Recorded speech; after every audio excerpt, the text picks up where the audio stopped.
বাংলা প্রথম পত্র অপরিচিতা গল্পের জ্ঞানমূলক প্রশ্ন এবং সমাধান নিয়ে আজকের ভিডিও।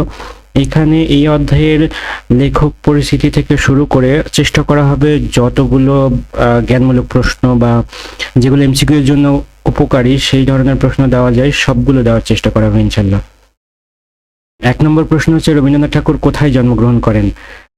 উত্তর, কলকাতার জোড়াসাঁকোর ঠাকুর পরিবারে জন্মগ্রহণ করেন। 2 নম্বর হচ্ছে, রবীন্দ্রনাথ ঠাকুরের পিতার নাম কি? দেবেন্দ্রনাথ ঠাকুর। 3 নম্বর প্রশ্ন, রবীন্দ্রনাথ ঠাকুরের মাতার নাম কি? রবীন্দ্রনাথ ঠাকুরের মাতার নাম হচ্ছে সারদা দেবী। রবীন্দ্রনাথ ঠাকুরের মাতার নাম সারদা দেবী। তারপরে হচ্ছে 4 নম্বর প্রশ্ন, রবীন্দ্রনাথ ঠাকুর কত খ্রিস্টাব্দে জন্মগ্রহণ করেন? রবীন্দ্রনাথ ঠাকুর কত খ্রিস্টাব্দে জন্মগ্রহণ করেন? 1861 খ্রিস্টাব্দে। 5 নম্বর প্রশ্ন, রবীন্দ্রনাথ ঠাকুর কত বঙ্গাব্দে জন্মগ্রহণ করেন? অর্থাৎ উপরেরটা ছিল ইংরেজি, নিচেরটা বাংলা। 1268 বঙ্গাব্দে জন্মগ্রহণ করেন। 6 নম্বর প্রশ্ন হচ্ছে, রবীন্দ্রনাথ ঠাকুর খ্রিস্টীয় সালে কোন মাসের কোন তারিখে জন্মগ্রহণ করেন? মে মাসের 7 তারিখে। আর এটা হচ্ছে বাংলা মাসের কোন তারিখে কোন মাসে জন্মগ্রহণ করেন? বৈশাখ মাসের 25 তারিখে। বাংলা ছোট গল্পের ধারায় প্রথম সার্থক ছোট গল্প রচয়িতা হচ্ছে রবীন্দ্রনাথ ঠাকুর।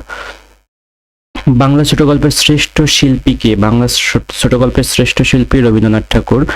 রবীন্দ্রনাথ ঠাকুর কত বছর বয়সে ভিখারিনী শীর্ষক ছোট গল্পটি লেখেন? 16 বছর বয়সে। 11 নম্বর প্রশ্ন, রবীন্দ্রনাথ ঠাকুরের ভিখারিনী ছোট গল্প কত বঙ্গাব্দে প্রথম প্রকাশিত হয়? 1284 বঙ্গাব্দে। রবীন্দ্রনাথ ঠাকুর ছোট গল্প এর সংকলিত 95টি গল্প কত বছর বয়সে রচনা করেন? 64 বছর বয়সে। 13 নম্বর প্রশ্ন, রবীন্দ্রনাথ ঠাকুর এর গল্পগুচ্ছ এ কয়টি গল্প সংকলিত হয়েছে? 95টি গল্প সংকলিত হয়েছে।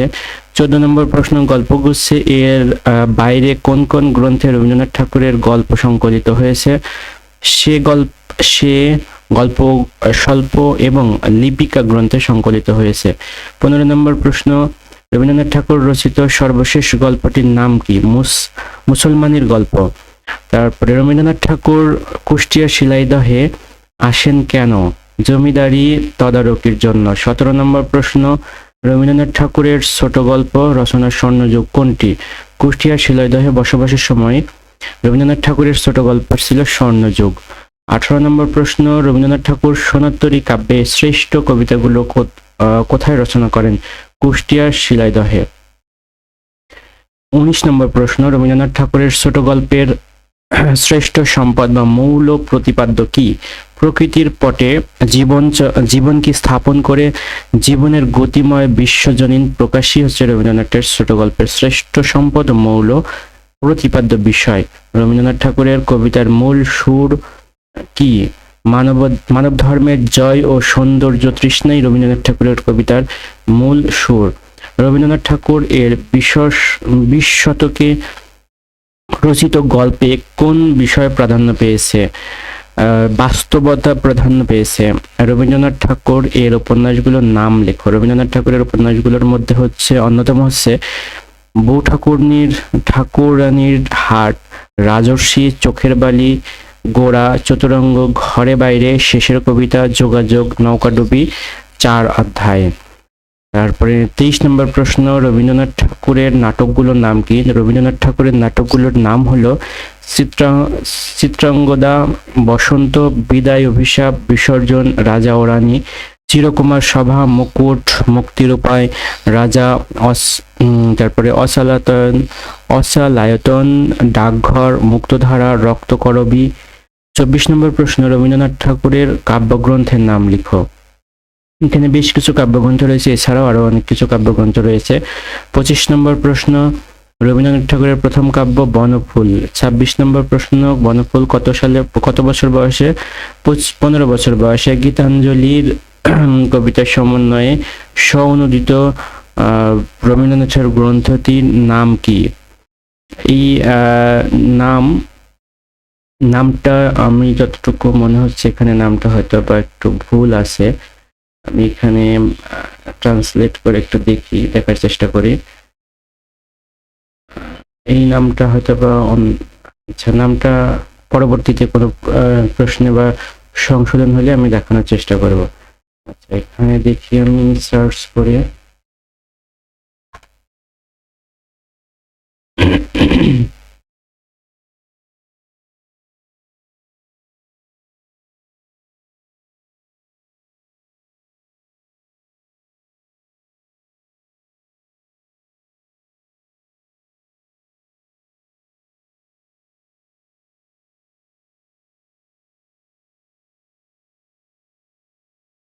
আচ্ছা, প্রশ্নটা আমি আপাতত স্কিপ করি। 28 নম্বর প্রশ্নে রবীন্দ্রনাথ ঠাকুরের কোন গ্রন্থের জন্য নোবেল পুরস্কার পান গীতাঞ্জলি?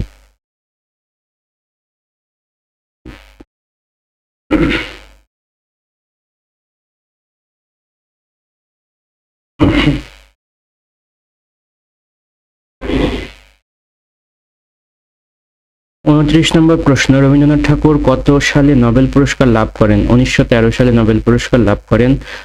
30 নম্বর প্রশ্ন, এশিয়া মহাদেশের কে সর্বপ্রথম নোবেল পুরস্কার পান? রবীন্দ্রনাথ ঠাকুর। 31 নম্বর প্রশ্ন, রবীন্দ্রনাথ ঠাকুর কত খ্রিস্টাব্দে মৃত্যুবরণ করেন? 1941 খ্রিস্টাব্দে। বাংলা হচ্ছে 1348 বঙ্গাব্দে। 33 নম্বর, 34, 35 এগুলো মোটামুটি লেখক পরিচিতি নিয়েই গল্প। তারপরে এখান থেকে মোটামুটি বলা যায় যে বিলাসী গল্পের চলে আসছে। আজ আমার বয়স 27 মাত্র, এখানে কার বয়সের কথা বলা হয়েছে? এখানে অনুপমের বয়সের কথা বলা হয়েছে। আমি এখান থেকে একটু মার্ক করে রাখি। আর 37 নম্বর প্রশ্ন, আজ আমার বয়স 27 মাত্র, এ জীবন না দৈর্ঘ্যে হিসাবে বড় না গুণের হিসাবে। এই উক্তিটির মধ্যে অনুপমের কোন মনোভাব প্রকাশ পেয়েছে? আত্মসমালোচনা প্রকাশ পেয়েছে। 38 নম্বর প্রশ্ন, বিয়ের সময় অনুপমের বয়স কত ছিল? 23 ছিল। 39 নম্বর প্রশ্ন, বিয়ের সময় কল্যাণীর বয়স কত ছিল? কল্যাণীর বয়স ছিল 15। ইহা সেই ফুলের মতো যাহার বুকের ওপর আসিয়া বসিয়াছিল, শূন্যস্থানে কি বসিবে? ভ্রমর। আর 41 নম্বর প্রশ্ন, সুন্দর চেহারার জন্য পণ্ডিত মশাই অনুপমকে কোন ফুলের সাথে তুলনা করতেন? শিমুল ফুলের সাথে। 42 নম্বর প্রশ্ন, পণ্ডিত মশাই বিদ্রূপ করে অনুপমকে কোন ফুলের সাথে তুলনা করতেন? মাকাল। পণ্ডিত মশাই বিদ্রূপ করে অনুপমকে কোন ফলের সাথে তুলনা করতেন? মাকাল ফলের সাথে। তারপরে 43 নম্বর প্রশ্ন, অনুপমের বাবা পেশায় কি ছিলেন? পেশায় উকিল ছিলেন। 44 নম্বর প্রশ্ন, আমি অন্নপূর্ণার কোলে গজাননের ছোট ভাই। এখানে আমিটি কে? আমিটি হচ্ছে অনুপম। 45 নম্বর প্রশ্ন, অনুপমের মামা অনুপমের চেয়ে কয় বছরের বড় ছিল? 6 বছরের বড় ছিল।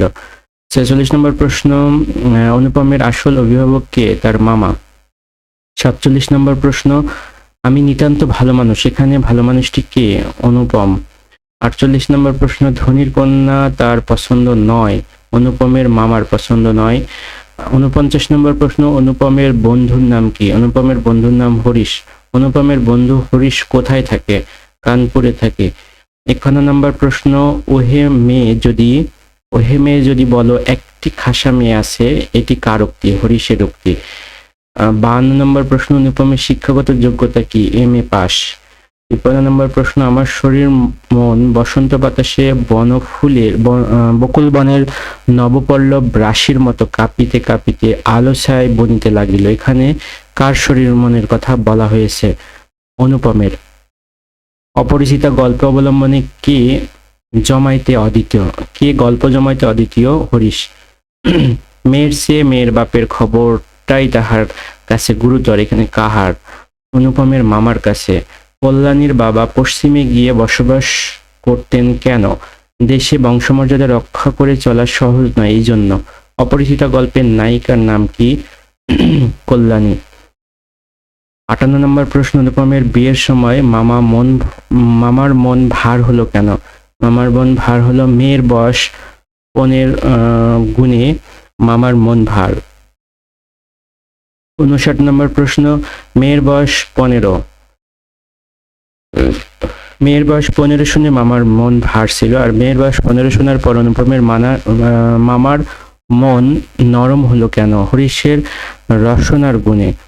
তারপরে কলকাতার বাহিরে সমস্ত পৃথিবীটাকে কে আন্দামান দ্বীপের অন্তর্গত বলে মনে করেন অনুপমের মামা? 61 নম্বর প্রশ্ন, অনুপমের মামা কলকাতার বাহিরে সমস্ত পৃথিবীটাকে কোন দ্বীপের, আন্দামান দ্বীপের সাথে তুলনা করতেন? অনুপমের মামা একবার বিশেষ কাজে কলকাতার বাহিরে কোথায় গিয়েছিলেন? কোন্নগর। 63 নম্বর প্রশ্ন, কে মনু হলে তার সহিংসতায় হাবড়ার পুল পার হওয়াকে নিষিদ্ধ করে দিতেন? অনুপমের মামা। 64 নম্বর প্রশ্ন, অনুপমের মামা মনু হলে তার সহিংসতায় কোন পুল পার হওয়াকে তার সহিংসতার নিষিদ্ধ করে দিতেন? হাবড়ার পুল। 65 নম্বর প্রশ্ন এখানে দেওয়া আছে, 66 এবং 67 নম্বর প্রশ্ন। 67 নম্বর প্রশ্ন হচ্ছে, বিনুদার দক্ষতা ও রুচির উপর অনুপমের কত আনা বিশ্বাস করতে পারে বলে জানায়? 16 আনা বিশ্বাস করতে পারে বলে জানায়। 68 নম্বর প্রশ্ন, 70 নম্বর, 71 নম্বর প্রশ্ন, কার ভাগ্যে প্রজাপতির সঙ্গে পঞ্চস্বরের কোনো বিরোধ নাই? অনুপমের। 72 নম্বর, বিয়ের কয়দিন পূর্বে শম্ভুনাথ অনুপমকে আশীর্বাদ করতে আসেন? 3 দিন পূর্বে। শম্ভুনাথের বয়স কত? 40-এর কিছু এপার বা ওপারে, অর্থাৎ 40-এর কম বেশি হবে। 74 নম্বর প্রশ্ন, 75 নম্বর প্রশ্ন, অনুপমের মামা মতে শম্ভুনাথ সেনের মধ্যে পার্থক্য নেই, তেজ নেই। আচ্ছা, বেহাই সম্প্রদায়ের মধ্যে কি থাকা দোষের, তেজ থাকা দোষের?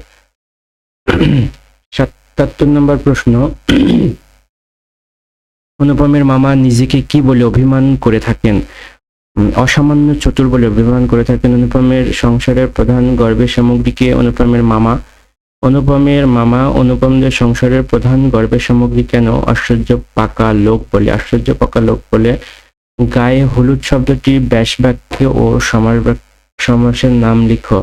গায়ে হলুদ এর গায়ে হলুদ দেওয়া হয় যে অনুষ্ঠানে বহুব্রী সমাস এটি। তারপরে গায়ে হলুদের বাহককে বিদায় করতে গিয়ে অপর পক্ষের নাকাল অবস্থা কল্পনা করে কি হেসেছিল? অনুপমের মামা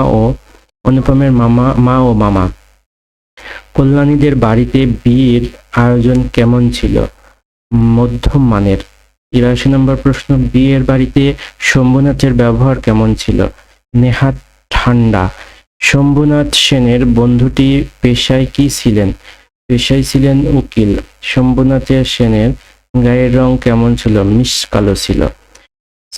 তারপরে শেকরা গহনার খাঁটিত্ব ও পরিমাণ যাচাই করার জন্য সঙ্গে কি গিয়েছিল? সেই কথা তবে ঠিক, উনি যা বলিবেন তাই হইবে। এখানে উনিটি কে? অনুপমের মামা। 28 নম্বর প্রশ্ন, না সভায় নয়, এখানে বসিত হইবে, উক্তিটি কার? শম্ভুনাথ সেনের। 89-90 নম্বর প্রশ্ন, এখানে কি দিয়ে বিয়ের পূর্বে কল্যাণীকে আশীর্বাদ করা? এয়ারিং দিয়ে। তারপরে 89 নম্বর প্রশ্ন এখানে দেওয়া রয়েছে। আমি ভিডিওটি বড় হওয়ার যেন না হয় সেই জন্য বাকি প্রশ্নগুলো এখানে দিচ্ছি না। বাকি প্রশ্নগুলো আমি একবার স্ক্রল করে নিচ্ছি। যদি ভিডিওর মাধ্যমে দেখতে হয় তবে ভিডিওটি পুশ করে নিয়ে দেখতে পারেন, অথবা আমি এটার একটা পিডিএফ বা পিকচার আকারে পেজ বা গ্রুপে দিয়ে দেওয়ার চেষ্টা করব। সেই লিঙ্কটি আমি চেষ্টা করব কমেন্টে দিয়ে দেওয়ার জন্য অথবা ডেসক্রিপশন বক্সে দিয়ে দেওয়ার জন্য। আশা করি সকলের জন্যই ভালো হবে। তবে পরবর্তী সময়ে এই ধরনের কোনো ভিডিও পেতে চাইলে অবশ্যই জানাবেন, এবং কতগুলো প্রশ্ন নিয়ে করা যায় একটা লিমিটেশন, কারণ অনেক সময় ভিডিও বড় হয়ে গেলে সেই ভিডিওটা দেখতে বিরক্তি আসে, আবার অনেক সময় যথেষ্ট তথ্য না থাকার কারণে বা যথেষ্ট তথ্য না থাকলেও ছোট ভিডিও তো কোনো প্রকার আসে না। তো সেই ক্ষেত্রে গুরুত্বপূর্ণ প্রশ্নগুলো এখান থেকে দেখে নিতে পারেন। আর এটার পিডিএফ আমি গ্রুপ বা পেজে দিয়ে দেওয়ার চেষ্টা করবো ইনশাল্লাহ। এখানে প্রায় 145, 49, 52, 53, 55, 57 নম্বর, প্রায় 58টি প্রশ্ন রয়েছে, 158টি প্রশ্ন রয়েছে। আর সর্বশেষ প্রশ্নটি হচ্ছে, যৌতুক প্রথা বিরোধী গল্প হিসেবে অপরিচিত গল্প এর বিশেষত্ব কি? যৌতুক প্রথার বিরুদ্ধে নারী ও পুরুষের সম্মিলিত প্রতিরোধ এই গল্পের মূল প্রতিপাদ্য বা গুরুত্বপূর্ণ বিষয়। ধন্যবাদ এত সময় নিয়ে ভিডিওটি দেখার জন্য। আসসালামু আলাইকুম।